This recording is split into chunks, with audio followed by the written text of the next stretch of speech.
Madam. Madam Ivan. Hi guys! Welcome back to my channel. And for today's video, gagawin natin ang isa sa pinaka-gusto kong gawin dati pa. Tapos ng maligo. At nakatapos pa ako. So gagawin natin ngayon ang isang raw vlog. Walang edit, hindi. Magkakat lang ako ng mga dead air. Pero the rest, walang sound effect, walang kahit ano. Talagang raw vlog to. So hindi ko alam bakit. Ay, hindi. Ito kasi, nandito yung yung noodle, gawa lang, yung iba naming mga pagkain ay nandito sa maleta ko. Kasi, nung napaparaning yung sabi ko, pag nagkaroon ng lindol or anything, may dala akong maleta. Ganun ng ko. At then yung iba naming pagkain ni ay nandito. Kaya yung aming mga pinang-ground na rin. And ano pa ba? Ang hirap pala mag-raw vlog kasi hindi ako magkakat dito. Kailangan tuloy-tuloy talaga. Kami lang ni Ay ang nandito. Hindi niya alam na mag-vlog ako. Actually, the whole day, medyo, hindi mo malungkot, pero medyo gloomy ang aking pakiramdam. Gawa nga ng medyo gloomy din ang weather. At the same time, may mga friend ako na medyo disappointed ako sa kanila. And alam naman nila yan. First time ko magaganto, yung hindi talaga i-edit yung vlog. Ni Aye, nag-iinom kami ni Aye. Kaming dalawa lang. Kasi, Aye is happy. Alam niyo kung bakit. Bakla ng alikod. Medyo papaayos ko na lang ang tiranan ko. Actually, marami nang inira ang bahay na to. Ina-act niya maliit ko lang para pag nagpagawa ako, itong paggawaan lang na ito. At inira ito ni GM. Although, tinanong ko ni GM kung anong. At may nang-ira pa ito. So, bala ko, ipapag-ira ko na ito buo. Papapalitan ko. Papadagdagan ko na. Bahala namang gagawa. So, ina-accumulate ko lang. Ito naman, hindi ko alam, pero natitira ito. But kahit ito, ayun So, ayan, accumulated na. Yan, meron na ito kwarto, dito, ito, yung diba, ang hirap pag dapat, yung gripo, ito nga, hindi mo alala gripo. So, medyo marami pa naman laman ang aming rap ngayon. Nakapaglinis ang bakla, maghapon. Tingnan natin ito Aye. Ayun, raw vlog. Ba't ganyan yung outfit mo? Wala, gusto ka lang mag-ikaw. Ano ginagawa mo dyan? Wala, shot lang for the end. Miguel win. Ivan level, Madam Ivan level. Second. Hi po! Ayun ang ginagawa ni Aye. Oo. Hindi ako actually, nag-shot ako kasi, Madam, parang ang saya ko ngayon. Today, as in, parang nabunutan ako ng isang malaking tinik ng shark. Sa lalamunan. Kasi si Mama, ang lakas na. Tsaka mukha na siyang pera ulit. Oo, hinahanap niya yung pera niya na nakasiksik sa And looking forward na iuwi ko na si Mama bukas. Kung hindi bukas sa Sunday. Kasi chinat ko si RJ. Sabi ko, iuwi na natin ulit si Mama sa Cavite. Sabi niya, sige kuya, pero sa Sunday na. Sabi niya, pero I'm so happy kasi alam mo, ang dami din siya. Akala ko nga malungkot ka kanina. Malungkot ako kasi ang dami nag-bash siya sa latest video ko and pinrivate ko siya about sa mata ko. Ang dami nagsabi na sana. Hindi mo nilagyan ng date kung kailan pa. Oo. Matagal na pero matagal na yun. Matagal na sumakit. And actually guys, minsan nasa point ako na gusto ko siyang ipa-check up. Kaso ang priority ko kasi si Mama. Like, madami akong priority kay Mama. And, alam mo yun, parang ako naman kasi, nasa isip ko, kaya ko naman. I mean, ilang beses ko naman siya na-experience. And, ilang beses na din namin siya napa-check up. Kasama ko sila, Madam. Ilang beses na din ako nagpagawa ng salamin. Diba? Ano ba yung iba mong mga alamin? Oo, kaso, ayun, hindi kasi ako nagsasalamin kasi nalalabuan ako. Pero, ganun talaga yung outfit. Parang maninibago ka talaga. O kailangan mo alayin yung sarili mo na, okay. parang ganun maglalaway ka. Parang madam, parang gusto ko mo magpa-check up, pero gusto kong i-priority si mama. And, ayun, sabi ko nga, ilang beses naman na ako nagkaganon. And pinapa-check up ko naman siya. Ang lagi sinasabi lang sa akin is lumalabo yung mata ko. Ganon. And nag-check ako ng sugar ko. Actually, unang-unang check ko ng sugar ko, madam. Parang nung unang turo ko, nasa 400 ako.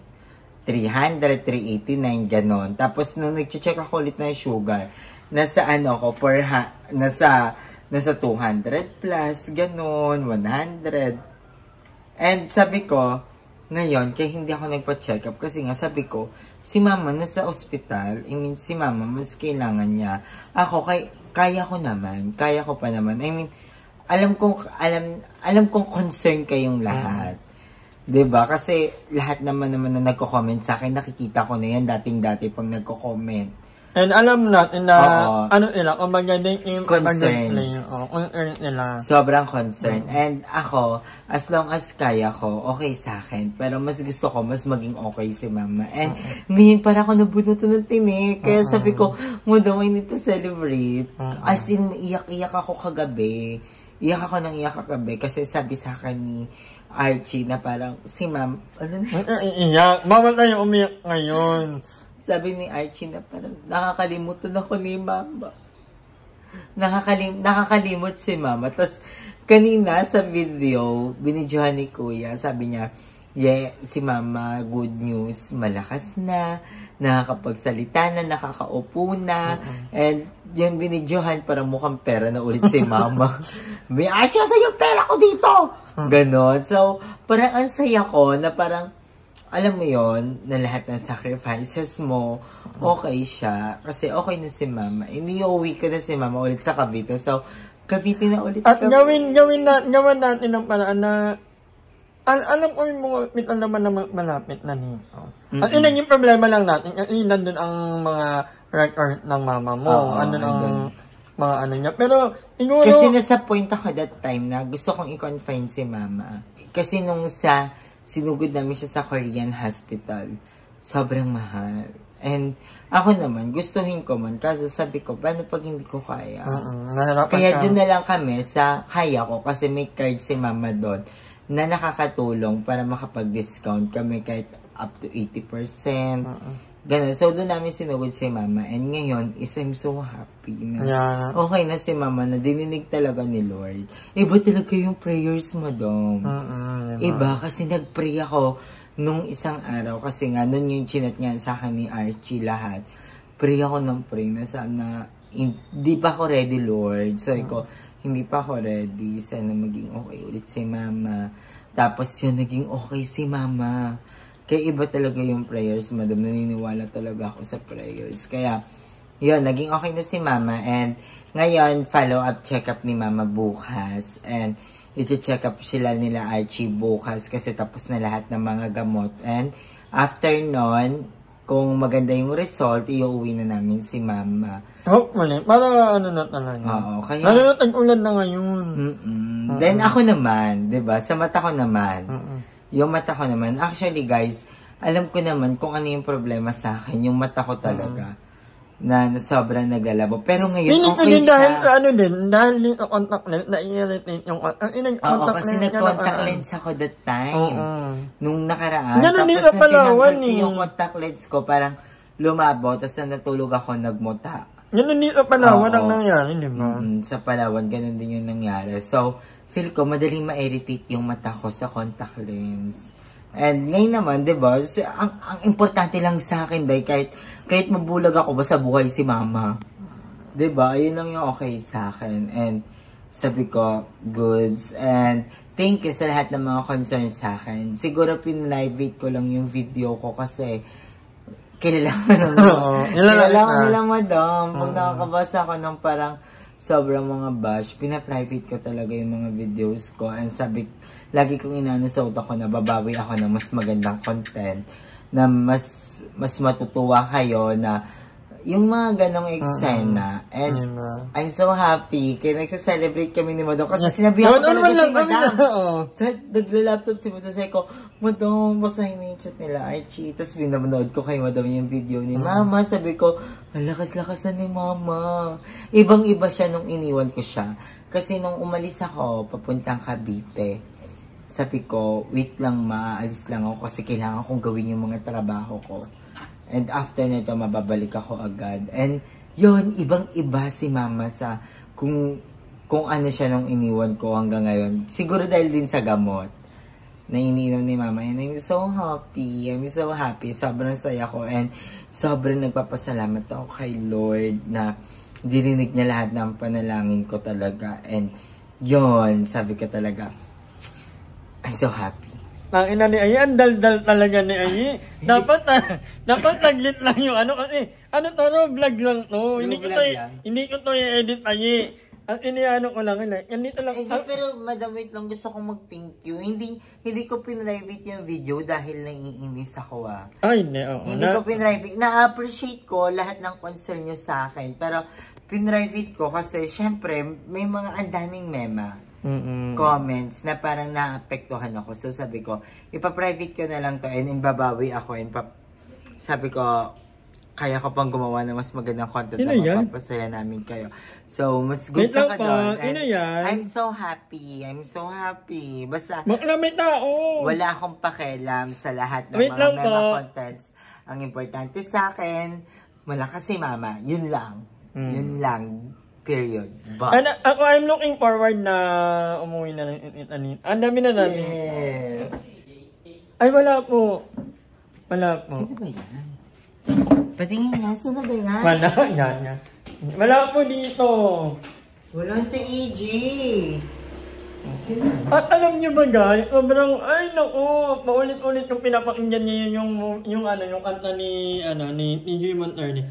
8 billion. So, naka 1 hour loop yan.